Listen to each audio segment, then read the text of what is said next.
Welcome to the College Football Debrief on the CFB on OSG with your host, the Online Sports Guys. Thank you, Tommy Palmer, and we continue our podcast of Blue Blood college football programs that have hit some hard times, but recovering. We've already covered Nebraska. Today we tackle the Florida State Seminoles. John Wilkerson here with you, and across the room, the padded room, is Anthony Goldman. Yeah, excited to be here. Excited to finally talk some football, John. Instead of news or... Yeah, you know, Phil and you guys are all like the big picture, like all that stuff, and that's way ahead of my intelligence. I like to be between the lines of scrimmage, man. You sell yourself short. All right, so let's talk about the Florida State Seminoles. And a little later, Tom Block from the Seminole Sports Network from Learfield, IMG College, will join us, and he'll give us his take. He does sidelines for the broadcast and pre- and post-game show. But, you know, Florida State, to me, I think the long, slow decline in the program probably began after they won the national title in 1999, because that's when Butch Davis started, when he was the head coach of Miami, started to get some really good in-state recruits to come to Miami, and that kind of was the foundation of the 2001 national title team.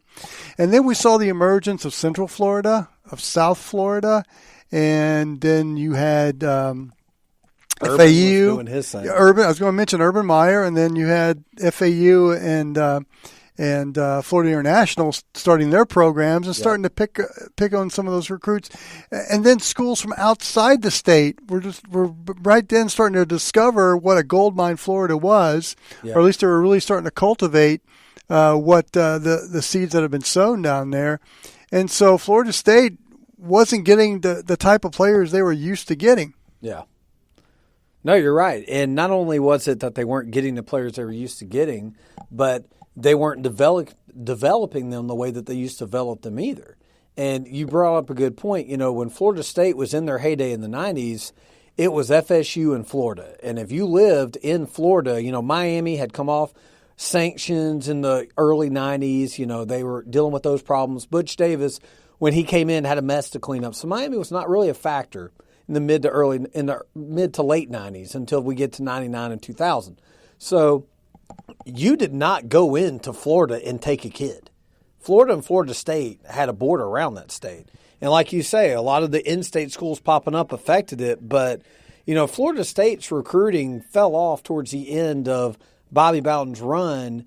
And even when Jimbo took over at Florida State, it's not like he came in and they just started getting top 3, top 5 classes every year. Because by the time Jimbo took the job, you know, Nick Saban was coming into Tuscaloosa, and that whole regime got started. Recruiting also started really taking on a life of its own in the SEC. And SEC schools started having more of an emphasis on recruiting from the mid-level schools that you wouldn't normally have seen pushing so hard. Right. You know, when Houston Nutt went to Ole Miss those first couple of years, they picked off a kid or two that surprised people. Then obviously when Freeze came in, that was a different story. You know, when Gus Malzahn now goes to Auburn, he brings in, you know, Looper and Trooper and that whole thing. They hit Florida really hard. So all these recruiting staffs are rotating through the SEC, and as they're coming through, they're all hitting Florida and the state of Florida, and it's affecting the Seminoles. And Jimbo had some really good classes, but it's not like they were always getting top 3, top 5 classes. He had a good run, and that obviously culminated with the Jameis Winston national title team. Right. But other than that, you know, 3 or 4 year run, it's not like they were consistently recruiting at the way they did in the 90s. Another factor was, and it was Coach Bowden's age. I mean, by the time they won the national title in 1999, I believe he was 70 years old. Yeah. And you know, on the recruiting trail as much as I do, they use whatever they can against you when you're competing for talent. Yeah. And that was one thing they were using against Coach Bowden. And the other thing, too, was probably he hung on to some assistants a little longer than he should have. Yeah. Doling out a lot of these head coaching titles was one thing. Right. So those things were being used against them. Go ahead. Well, you know what's funny? So we're talking about Bobby Bowden, and obviously we're going to bring it to present day, but since we're talking about Bobby Bowden, the end of his run, if you ask coaches, I'm sure you've had this conversation, but I've had so many former coaches, assistant coaches, people in the media, in the know, that have told me that one of Bobby Bowden, you know who they credit one of his biggest adversaries to his downfall was? What's that? Was Ron Zook. And the Interesting. reason why, let me explain. So the reason why Ron Zook changed the way that we recruit. Mm-hmm. He changed the way that schools started going out and reaching out to recruits. You know, beforehand, assistants were on scene at these high schools. You would see assistants going to a Popka high school. You would see maybe a coordinator popping into a Friday night game. But Steve Spurrier and Bobby Bowden were not going out to a Popka high school or going out, you know, down to Coral Gables and going to these schools. When Ron Zook came in, he got the helicopter. He starts flying to campuses. He starts personally visiting these places, and it changed the landscape of the way that schools recruit. And when you ask SEC coaches, Nick Saban has said this many times, it changed the way Nick Saban recruited because someone else was pushing the envelope. So in the SEC, it made these coaches be more aggressive. Well, what you don't think about is how does it affect Florida State? Because at the time, as you say, you have a coach that's in his late 70s that's been recruiting the same way for years and years and years and had very high success with it. It's hard to teach an old dog new tricks, especially when you're playing in 3 straight national title games as they were coming from 90 to 2001. So it was hard, 98 2000. So it was hard for Bobby to even see what was happening. But Ron Zook really helped turn the tide on the recruiting in the state of Florida, and I don't think he gets credit for that. And of course, as I mentioned about the head coaching titles that were doled around by Coach Bowden, you had an executive head coach, as I recall, an assistant head coach, and then you had the head coach in waiting in Jimbo Fisher. And I think when they brought Jimbo in, it was the kind of not necessarily, well, I guess stopping the bleeding, I guess, is the best way to put it. And who knew it was going to take 3 years before Jimbo would actually take over as head coach. And when he did, he put his stamp on that program immediately, which was a total polar opposite of what Bobby Bowden had on that program. Very much what Nick Saban has at Alabama. Kind of closed the doors a little bit. We're doing it my way. And everybody understood that. And I don't think the boosters, the Board of Regents, and fans were used to that kind of treatment from their head coach. And I think as we're discovering, it kind of rubbed people the wrong way. And the Jimbo Fisher era, which was highly successful up until about 2016, a lot of things, the winning kind of smoothed over a lot of the internal issues that were going on in that athletic program. Well, there's going to be in about 10 to 12 years, there will be somebody down in Tallahassee that writes a book about all this inner doings and all the behind-the-scenes stuff that went on during this run, and it's going to sell really well, and it's going to be really interesting because there's a lot of politics at play. And, right. You know, you always play yourself modest, but you definitely have had a good hand on what was going on in Florida State because of your job and things that you've done. You're close with the SEC. You knew a lot of these mumblings that were going on, even when they were winning, even when they were having success. Oh, Anthony, winning cures all. I had a conversation with a Regents member at I think it was the 2011 ACC championship game, and I did my best to convince her that Jimbo Fisher was a great hire for them and he was going to win games. Yeah. And the way college football has changed since when during the Bobby Bowden era, and I don't think I got through to that Regent member in that conversation. I think it was a very, very hard sell. And then I remember being in Tallahassee, and I think I was doing a story with Coach Fisher. I just happened to be in his office, and, you know, that was about the time when Duke got their indoor practice facility. Yeah. And which I think surprised a lot of people that Duke would, early on in the process, would have one. Right. No disrespect for the Duke football program, but I remember him just kind of saying something about that Duke has an indoor facility and we don't. Mm-hmm. And that was a huge fight for him for many years, a fight that he eventually won, was able to negotiate a his indoor facility. And but I think the fight and the internal issues just got to him to the point where he just threw his hands up, and we saw the end result of that in the 17 season, when it was just it didn't start off well against Alabama, and it just kind of steamrolled from then. And then right before, I think it was the Louisiana Monroe game, that was a makeup game, I believe, at the time. It all just came to a head. Yeah, well, we mentioned earlier about, Bobby Bowden and the recruiting dipping off in the early to mid-2000s. Jimbo Fisher had a same kind of issue during his tenure with the arms race for facilities, like you just mentioned. And Jimbo was on top of it. He saw what his recruiting rivals were doing with the facilities, workout, not just indoor facilities, but even weight rooms, even training facilities. Alabama built a damn waterfall in their locker room. All this craziness is going on, and just crazy money is juice bars, pool tables. Exactly. We're just spending money to spend money. Yeah, it's ridiculous. Yeah. And here's Florida State, who's looked at by most people as one of the top programs in the country, at least in the top 10, top 15, and yet their budget and what they're committing to it is way behind what teams in their own conference are doing. So that's where his frustration went. And he kept winning for a while, so the boosters are like, you don't need it because you're winning, and the fans block it out because you're winning. And, like you said, in 2017, it was the recipe for disaster. You're coming off a 10-win year. You're playing Alabama in Atlanta. It's a top 3 matchup. What they call the game of the century, the biggest opening game. Right here, right down the road from here. Of college football in the history. And don't correct me if I'm wrong, it was the opening game of Mercedes-Benz Stadium, I believe. It was. So all you're right. hype going into it. And what happens right out the gate? You lose your starting quarterback, DeAndre Francois, who, by the way, some people had as a dark horse Heisman candidate. I wasn't that much bought into him, but there were people that had him on their Heisman list. I agree. You lose him in that game, get embarrassed, and it just never recovered from there. And all of the sores that you had been putting Band-Aids over for the last couple of years got ripped open, and there was no healing them. There wasn't. And of course, it didn't end well.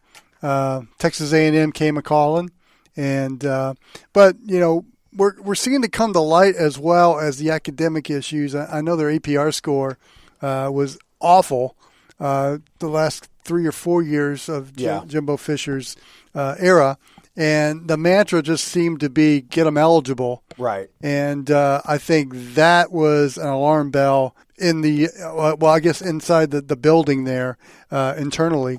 And so there's a lot of things, and it was just a complete mess, as you said, as we both said at the end of 2017, when it all just reared its ugly head.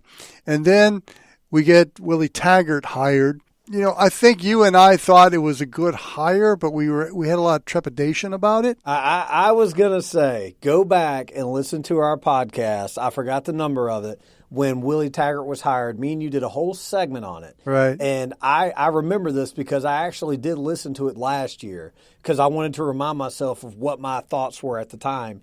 And we said, he'll recruit really well.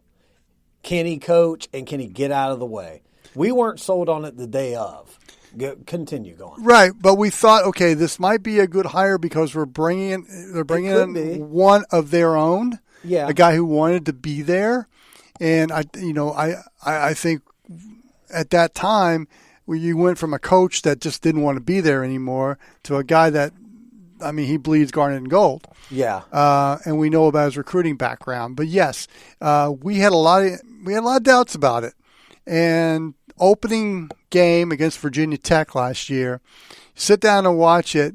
All this excitement about Willie Taggart and what he can bring to the Seminoles, and he brought Coach Bowden back, and everything went exactly how you'd want: a new hire, new coach, good spring practice, and then within the first couple series of the opener, you kind of saw this just doesn't look right, and it snowballed from there. And what you had was their first losing season since 1976.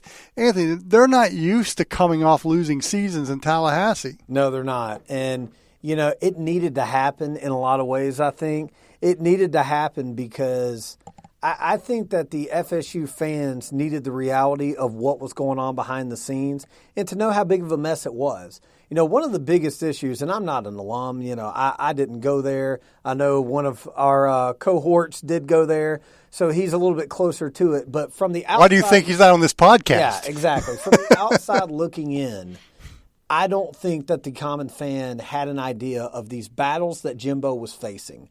And the narrative that was painted when Jimbo left, whether you like Jimbo or not, when he left, the narrative in Tallahassee was big bad Jimbo took his ball and went home, gave up, didn't want to put in the effort, me, selfish, and he went to College Station to get overpaid. Okay, but we ignore the fact of what about how far we are behind in our facilities race? Mm-hmm. What about the fact of what is the leadership that we're getting up top? What about the fact of what is the commitment to football at this school right now? Nobody wanted to address that. This year on the field, because of the product they had out there, it made them have to address that. Right. Because boosters in October started calling and going, what's it going to take to get this guy out of here? This guy being Willie Taggart. And they were hit with the reality of, here is our budget. Here is where we live. And they realized we have more problems than Willie Taggart not being able to call an offense. It's way deeper than that. And I think it was a good thing for everybody to realize where Florida State is. Now the question is, they know where they are. Can they get out of there? And do they have the right people in place to get out of there? I'm itching to discuss that. You're itching to discuss that. But before we do, we want to hear from Tom Block from the Seminole Sports Network from Learfield and IMG College. Tom is up next. But before we do that, Anthony, I know you and I will be going to Tallahassee sometime this week, or sometime, not this week, but sometime during the football season.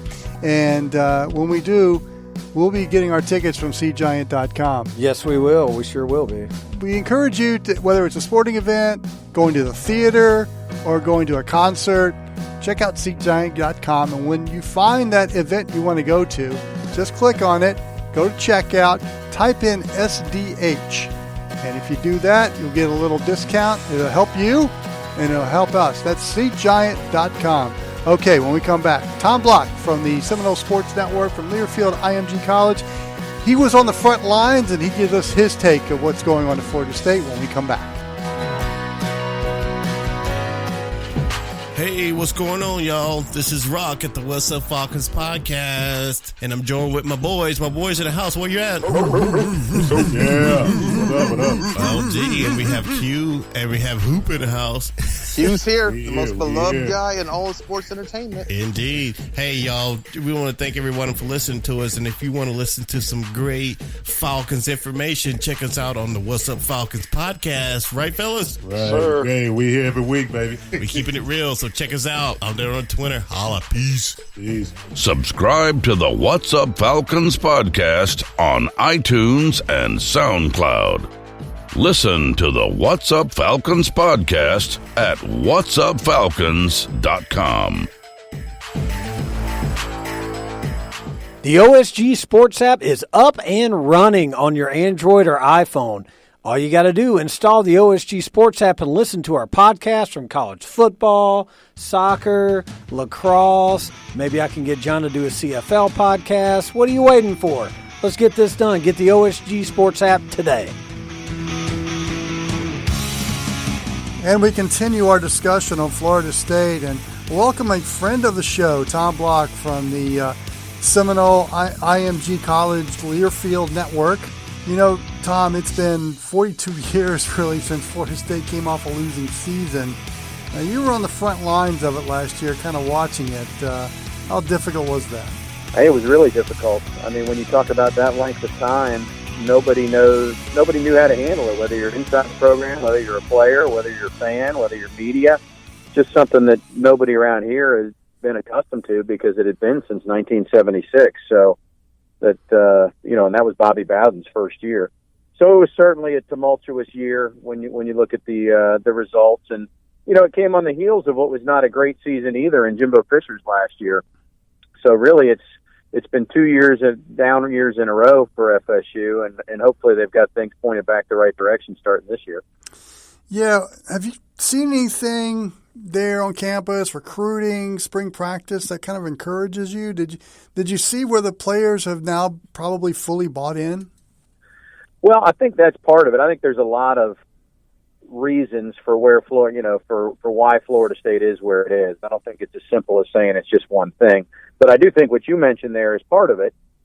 Players not being totally bought in, and that's not necessarily a knock on the players. If you consider, these guys that were recruited by Jimbo believed in his system, and his system had a lot of success. And so then all of a sudden Jimbo leaves, and here's a new guy, and he's got a completely different system. So just that on the surface, you might not buy in right away.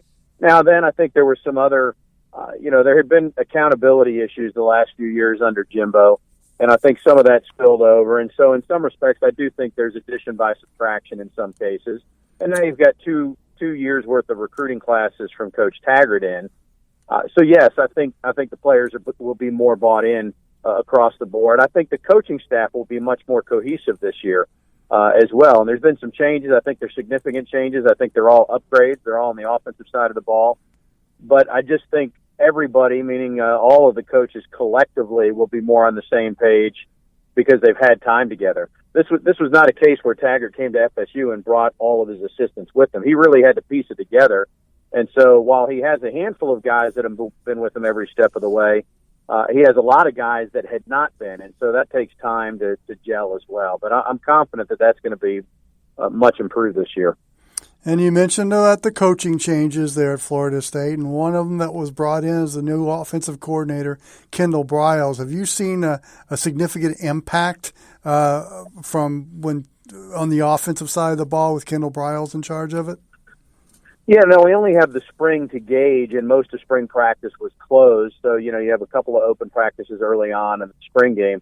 But I would say yes to that, and I think one of the big areas when you talk about coaching continuity is that he also brought his offensive line coach, who he was very familiar with and has been at several stops along the way with, and that's Randy Clements. And they're much more on the same page. And so, Florida State still has offensive line issues when you talk about personnel. They've got to get better there.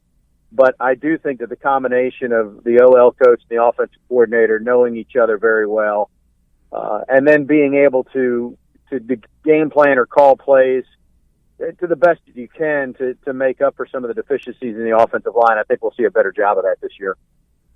Well, Florida State's got a guy in the backfield, Cam Akers, that could be a home run hitter, and he got clogged a lot last year by the offensive line. And if that continuity works and that offensive line opens some holes for him, he could have a nice bounce back season for the Seminoles. I think he can, and one of the things that really was missed last year, he hurt his ankle in the very first game, that Monday night game against Virginia Tech. Played through it the whole year, and there wasn't a lot of talk about it. There would just be kind of general talk that he seemed to be missing a burst, and it just all got pinned on the offensive line. And granted, the offensive line deserves plenty of blame, but Cam himself even admitted, and I forget specifically what game it was, but it was into November already when he had a nice game, and he said, yeah, his ankle finally feels better again. So some of the issues last year were the offensive line, clearly, but Cam was not healthy. And so if he's healthy, yeah, I think he's in for a big bounce back year.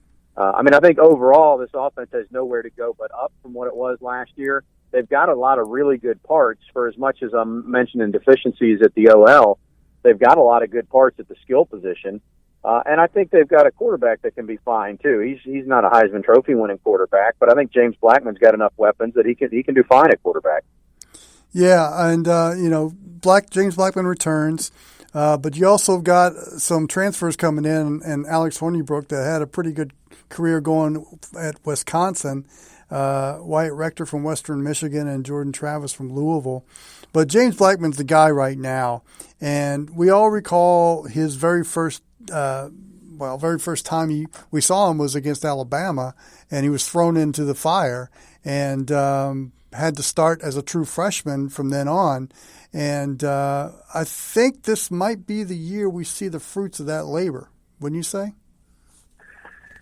Yeah, I think so. And one of the things that is discounted now when we look at James Blackman's career, he got the last 5 minutes of that game against Alabama, however long it was.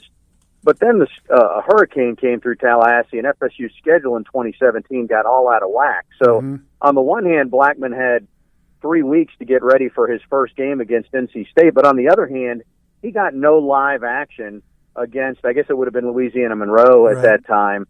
So he didn't get a chance to get in there against live fire, make some mistakes, look at film, and get better. Instead, he just had to do that against a conference foe in NC State, and he was a mixed bag for that game and most of that year. I will say he finished the year really strong. Now, the competition lessened a little bit, but his November and bowl game were really strong. And the one game he played last year, which was against NC State, he threw for over 400 yards. To me, one of the things that he brings, and there will be some mistakes, no question, he has a little bit more of a pocket presence than what Francois had. And so even in the one game he played last year, he'll at least move around a little bit and get rid of a ball, which Francois was sort of the opposite. He would hold on and just take the lick, and that would turn into another conversation about the offensive line. But I think there's a lot of times, if you look back, where DeAndre needed to have a better feel in the pocket to get rid of the ball. Now, in defense of DeAndre, he was coming off a significant injury last year, and so he probably was a little tentative to scramble as much too. We're talking with Tom Block, who patrols the sidelines down during the Seminole radio broadcast on the Learfield IMG College network. Whenever I think about Florida State, I always think about that aggressive defense of theirs, and it's still the case. You just gave up way too many points last year, but there are some nice parts to that defense. I know Brian Burns has moved on; he was a superstar, but there are some really good players that can make plays on that defense. Yeah, I agree with that. The cupboard's not bare, so I'll get in a thumbnail. The secondary really, really loaded. The linebacking core better than what it has been because it's been below average the last 6 or 7 seasons. I think they're in a better place there. The defensive tackles are always pretty strong. Now, where I'm not sure that they're as good as what they have been historically is at the end position, so I think the loss of Brian Burns is not insignificant. Florida State is moving from a 4-3 look to a 3-4 look, and so they're going to have to get pressure from the outside linebackers as well. One thing I do think, though, to your comment about giving up way too many points, it was a school record for points allowed. So on the one hand, there's a lot more opponent offensive possessions because you're playing an up-tempo game now. So that's, more possessions is going to lead to more points. But the biggest thing I saw last year is the defense would play well for 3 or 4 drives for a quarter and a half. They would do a nice job, but then the offense, time and again, would hand the ball to the opponent with a short field. They'd turn it over on the 10-yard line. They'd start on their goal line and not get a first down, and the punt would go to the 42. And the defense was forever in bad field position. And to me, you could just see their mental spirit break as the game wore on and certainly as the season wore on. So I do think that they're in a better mental state, and I think they will be because the offense is doing better, I think that in turn we'll see better defensive play on top of the fact that they've got some good parts and pieces. That's a long answer, but I do think that will make a difference. No, well, I mean, you're educating us all on James Blackman on the defense that we don't hear. So I appreciate you sharing all that stuff for our listeners. And of course, we could waste a lot of time here, Tom, and go through the schedule analysis. But in the interest of time, I think the most important game really for Florida State is that first one against Boise State in Jacksonville. And is it important for this team to get a win in that game and generate some momentum heading into the regular season? I think it is, and I think it's important for the fan base, maybe even more so than the players, although certainly, the players are human and they're aware of what the fans are experiencing. But if you look at the last few years for FSU, 2016, things did not start well, and the month of September included that 43-point loss or whatever it was at Louisville.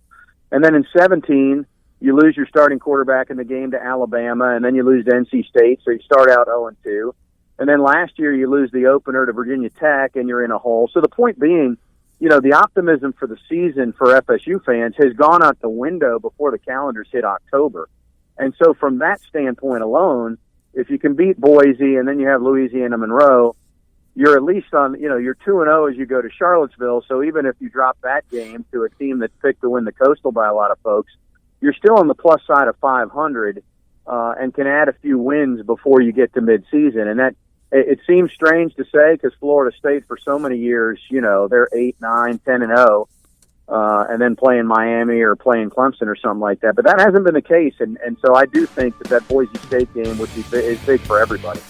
All right. Well, Tom, I appreciate you dropping some knowledge on the Florida State Seminoles this year, and good luck the rest of the way. Thanks so much for the invite. And don't be a stranger. We'll probably be calling you quite a bit this year. You know the number. Seminoles have some success. When we come back, Anthony rejoins me for some final thoughts when we return. Want tickets to the big game? Go to SeatGiant.com. Use the code SDH at checkout. It helps you and it helps us. That's SeatGiant.com. The OSG Sports app is up and running on your Android or iPhone. Install the OSG Sports app and listen to our podcast from college football, soccer, and lacrosse. What are you waiting for? Get the OSG Sports app today.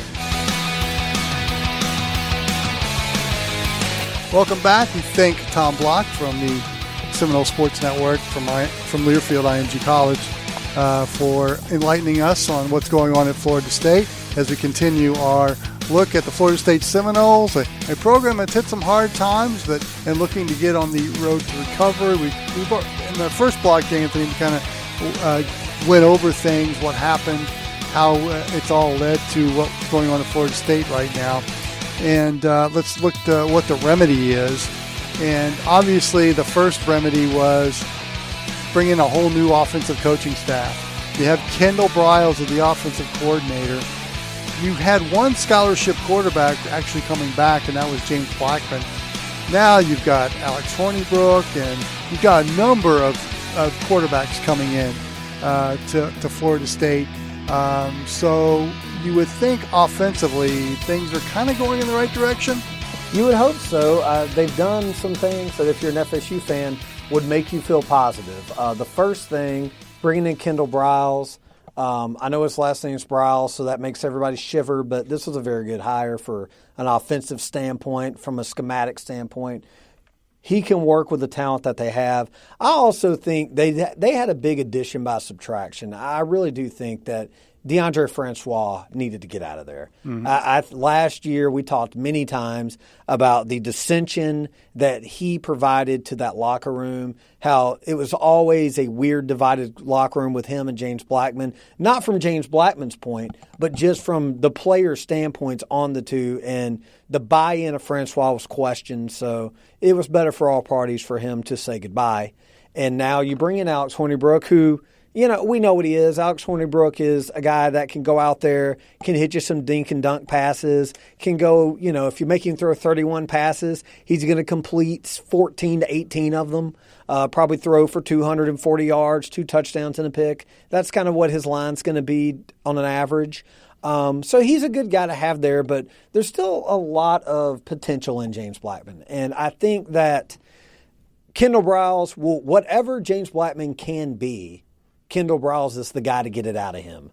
With the system that he has, I always thought James Blackman did best when he made quick pre-snap throws. So, for example, when they would go to the line of scrimmage, he would see a corner playing soft coverage on a man on the outside. He makes the audible at the line of scrimmage, takes the snap, does a quick screen. The guy gets up the field for 8 yards. That's what I've always thought James Blackman done well. And Kendall Briles he had will good vision. push that. Yes.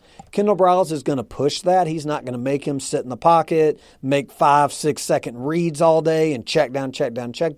He won't coach him that way. So this is a good marriage from OC to quarterback. The other thing that they have potentially, and I'm not totally on board with this, but there's the potential that they could be pretty improved on the offensive line. And that is a massive need. If they're going to do anything on offense, it starts up front. When was the last time Florida State had a competent offensive line? I mean, seriously, was it when Jameis Winston was on campus? Probably, yeah. I mean, it's been a patchwork ever since. Yeah, Dalvin Cook made that offensive line look much better than it was just by second effort runs. Mm-hmm. So they've been declining for years on that side of the ball, and the last 2 years has been an absolute train wreck. Wow. So that's going to be the key to their offense. It all starts up front. They have to get better on the offensive line. And one thing Tom mentioned in the last block was Cam Akers nursing an ankle injury ever since the Virginia Tech game, and it really limited his explosiveness and accentuated by the offensive line woes. Yeah, and Cam Akers, he has the potential to be a superstar. Right. His freshman year was a great year despite their on-the-field stuff. He had a good year. Willie Taggart really misused him last year. He really played him out of position, and credit Cam Akers because he stayed committed to that philosophy all season last year. He said the right things. Right. From all reports, he backed it up at practice. His mentality was correct. It was the way it needed to be. He was a team player. He bought in. Where a lot of talented guys would have checked out because you're misusing their talent, as he was absolutely misused. But he stayed committed, so hopefully they can tap in to the skill he has because he absolutely has the skill to be a superstar in college football. And I also want to throw out the guy right behind him. I'm a huge Kalen Laborn fan. I think when Kalen Laborn gets the ball in open space, he has the ability to dart down the field. Mm-hmm. He's got a little bit of Noel Devine in him, and he's a great breakaway type of player. He didn't get used to his full capability last year, and I think Kendall Browse will find a role for Laborn as well. So there's two guys right now in the backfield that you feel really good about getting the ball to. During your little filibuster there, you mentioned buy-in. No one bought in last year, no, in my opinion. Watching spring practice this year, the buy-in is there now. Yeah, and I think that's going to pay some dividends this year.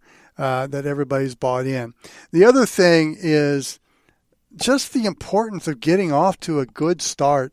The last few years, Florida State has had awful starts. Yeah, it's ruined momentum. Right. I mean, you had a 1-2 start last year, 0-2 in the ACC because you lost to Syracuse on September 15th. And then in 17, we mentioned about the Alabama game. And then, as Tom mentioned in the last block, you went about 3 weeks before you played another game.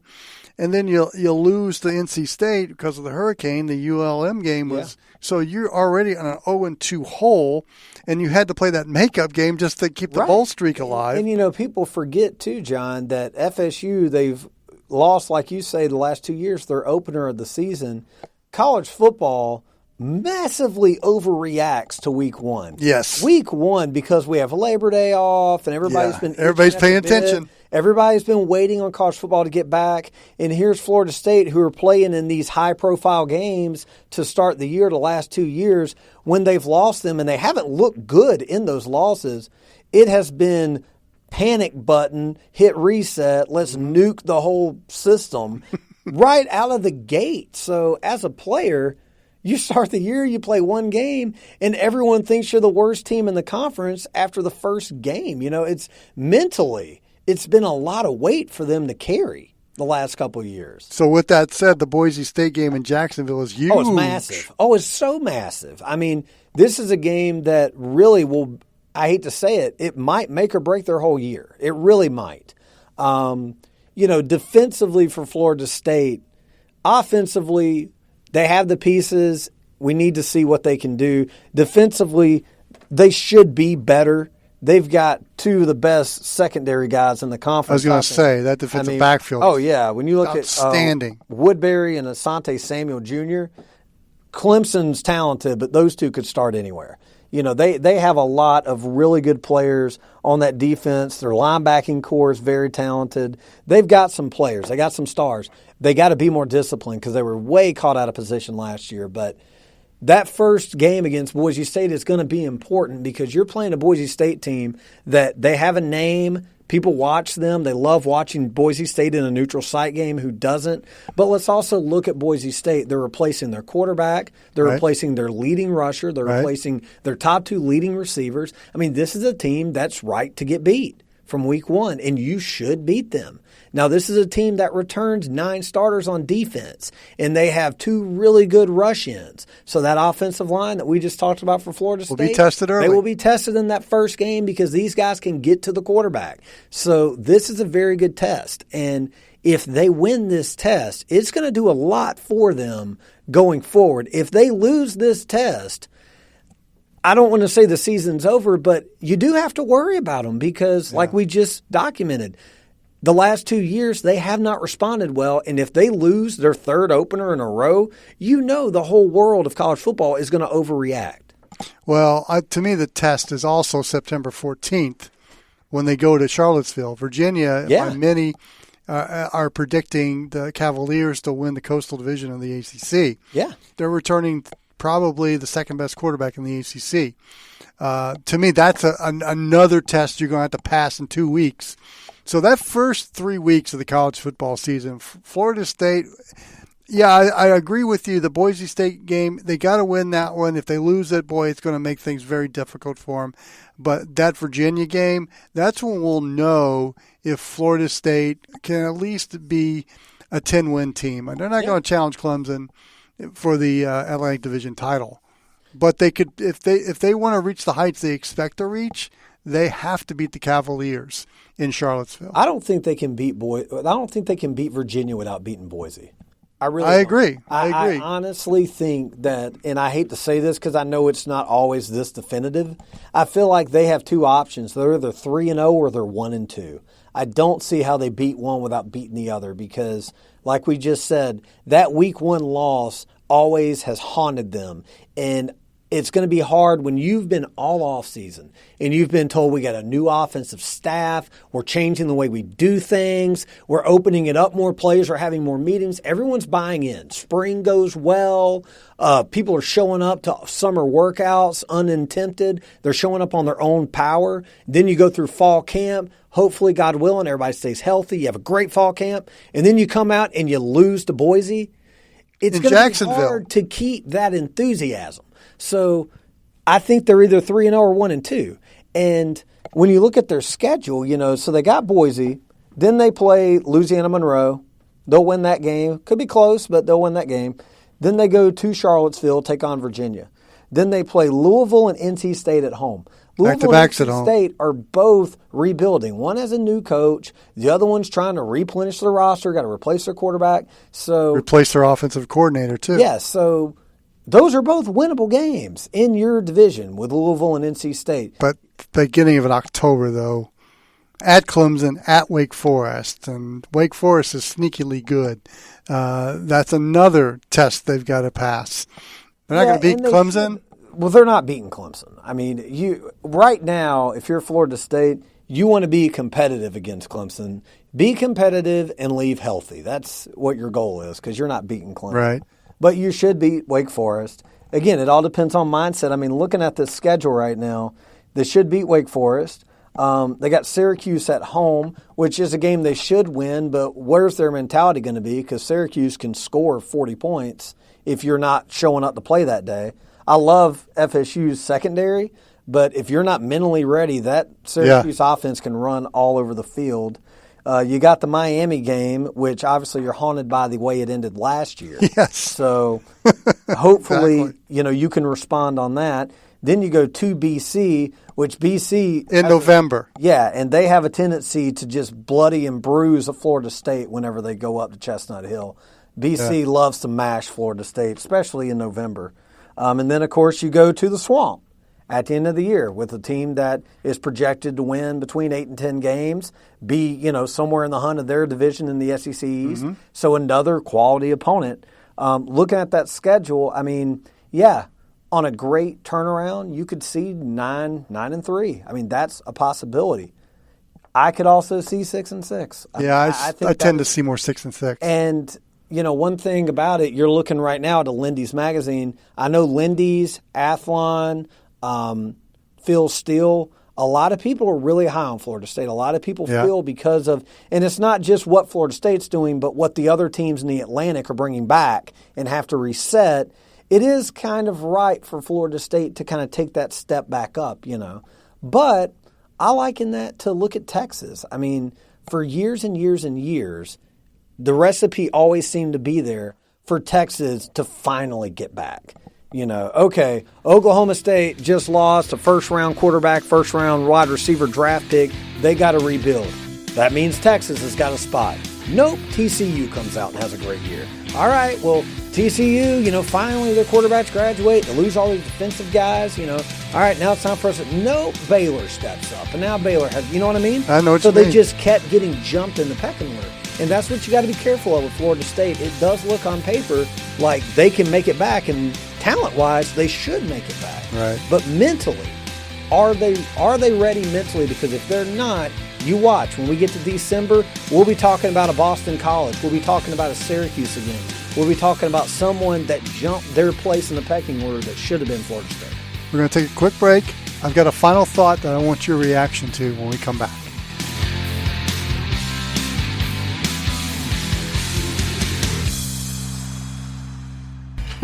Hey, what's going on, y'all? This is Rock at the What's Up Falcons podcast, and I'm joined with my boys. My boys in the house. Where you at? Yeah. What up? Oh, gee, and we have Q, and we have Hoop in the house. Q's here, the most beloved guy in all of sports entertainment. Indeed. Hey, y'all, we want to thank everyone for listening to us, and if you want to listen to some great Falcons information, check us out on the What's Up Falcons podcast. Right, fellas? Right. Sir. Hey, we here every week, baby. We keeping it real, so check us out. I'm there on Twitter. Holla. Peace. Subscribe to the What's Up Falcons podcast on iTunes and SoundCloud.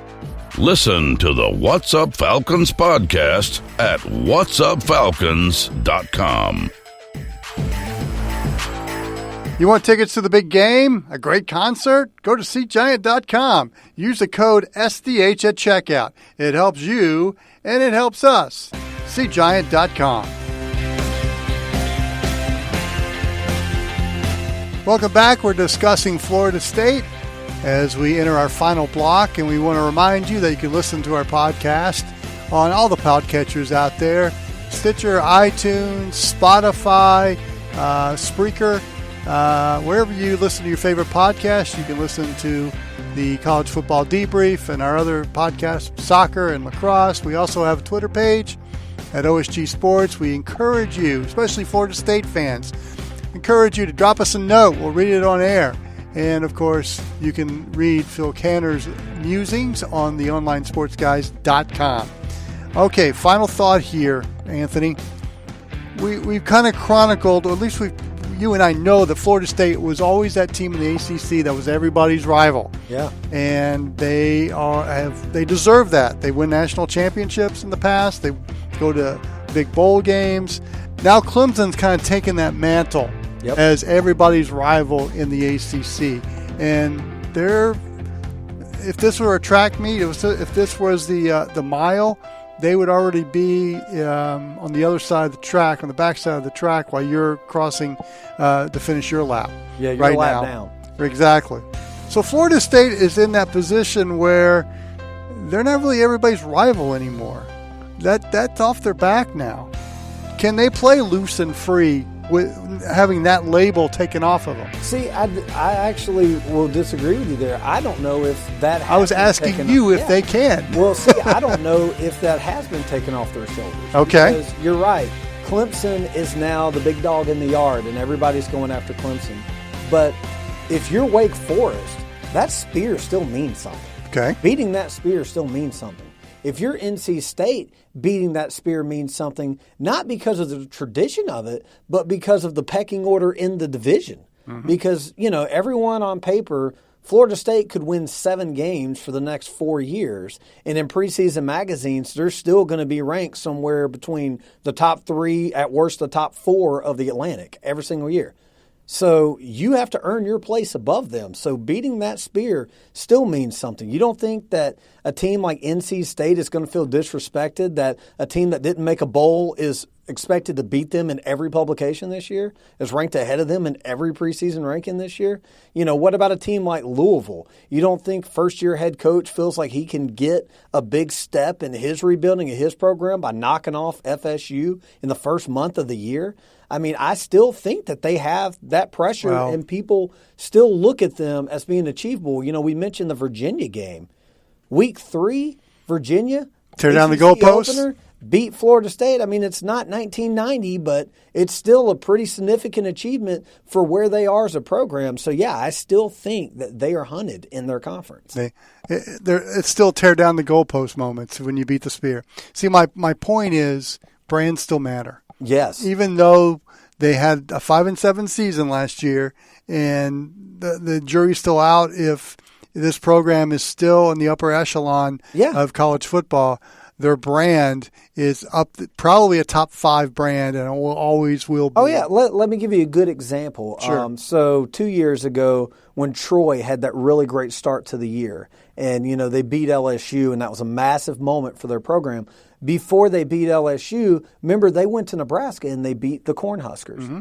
And they made a big deal about that. I was actually in Alabama when that game was going on, watched that game, and it was a big reaction in the state. I mean, people were really excited about Troy because they beat Nebraska. Now, let's ignore the fact that this is a 4-7 Nebraska team, or 4-8, I think they turned out to be Nebraska team, a team that fired their head 2 coach years ago, and is in an absolute disaster of where they were as a program.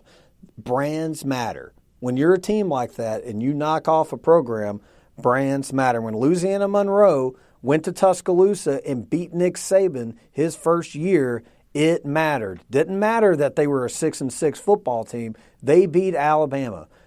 It mattered so much that they put a billboard in Monroe off of I-20 that had the score on it that still stood as of last year. Okay? I mean, we're talking 12 years later, and this faded billboard is still there with a score on it. Beating a brand matters. So, yeah, they still will be hunted by those teams that are perceived to be below them. See, you got to understand my conversations with Anthony. I wanted to make this a short little segment, and we blew this up in over 5 minutes because my man's fired up. He is ready to start talking college football, as am I. We're beginning to get on the talking season, Anthony, so it's about time for us to start breaking out our college football previews. You pick a conference, buddy. We'll start breaking it down. Okay. I have one in mind. So we'll be doing that coming up shortly. Anthony, any final thoughts? Excited to be back with you, ready for college football to get going. I've really enjoyed the podcast that you've been doing, looking back on the branded teams and how they can get back to prominence. If this was a yearly series, I feel like the majority of these would still be a discussion topic next year because I think some of these will not have that return to glory, but there are a few that I think actually might, and we'll get into those when we start previewing the year. Why do I have this vision of us in May of 2020 doing the same schools again? Well, there's a good chance. I do think one or two of them, though, may not be in this discussion. I agree. Anthony, many thanks. Great seeing you. We'll start our conference previews our next time you hear one of our podcasts. So keep listening to the College Football Debrief. For Anthony Goldman, I'm John Wilkerson. So long, everyone.